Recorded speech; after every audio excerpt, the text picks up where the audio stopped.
अनिकेत पवारांचे माझ्याशी व्हॉट्सअपला कॉन्टॅक्ट झाला ॲक्च्युली. आणि कॉन्टॅक्ट झाल्यानंतर काय झालं ते मला म्हटले की तुम्हाला कसं पाहिजे काय पाहिजे. तर मी त्यांना एक आयडिया दिली की आम्हाला एक कार्पेट एरिया व्यवस्थित पाहिजे आणि सोसायटी चांगली पाहिजे, व्यवस्थित पाहिजे, हे सगळं हे चांगलं पाहिजे. तर मग त्यांनी मला एकदम सजेस्ट केलं होतं ॲक्च्युली की त्या डॅफोडिलचं पण मला म्हणलं होतं. तर म्हटलं डॅफोडिल आम्ही बघितलेलं आहे ऑलरेडी, नाईक नवऱ्यांचं पण बघितलेलं आहे.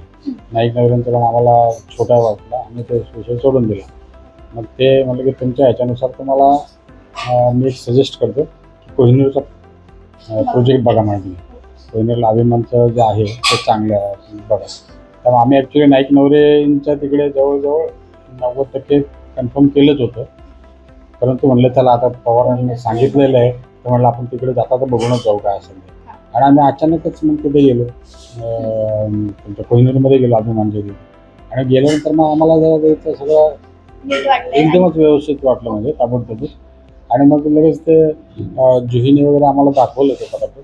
आणि आम्हाला ते बघितल्यानंतर ते फ्लॅट बघितल्यानंतर आम्हाला प्रसन्न वाटलं, म्हणजे एकदम व्यवस्थित वाटलं. हा सगळं चांगलंच आहे आणि जसं हा बरोबर जवळ म्हणजे तेवढं बसतंच आहे. तर मग आम्ही ते नंतर कन्फर्मच केलं, म्हणजे बसल्या बसल्याच कन्फर्म करून टाकलं ते. आम्हाला ओकेच वाटलं ते.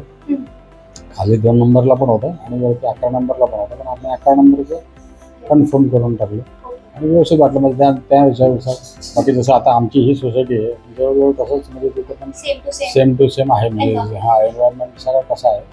मग आम्हाला ते बरं वाटलं. ते मला पवारांनी परत फोन पण केला का तुम्हाला कसं वाटलं. मला आम्हाला योग्य वाटलं मला. आणि हा फर्स्ट टाइमच आम्ही गेलो, बघितलं. मग नंतर त्याच्यानंतर कुठे फिरलो नाही आम्ही, आणि तेच कन्फर्म करून टाकलं. अदरवाईज आम्ही तळेगाव वगैरे बरेचशा प्रोजेक्ट बघितले होते, पण जसं आपल्याला पाहिजे तसं वाटत नव्हतं. की सिक्युरिटी पर्पज आहे, बाकीचं नीट एन्व्हायरमेंट वगैरे सगळं चांगलं आहे, हे बरोबर. मग तिथं चांगलं वाटलं म्हणून आम्ही तिथं कन्फर्म केलं.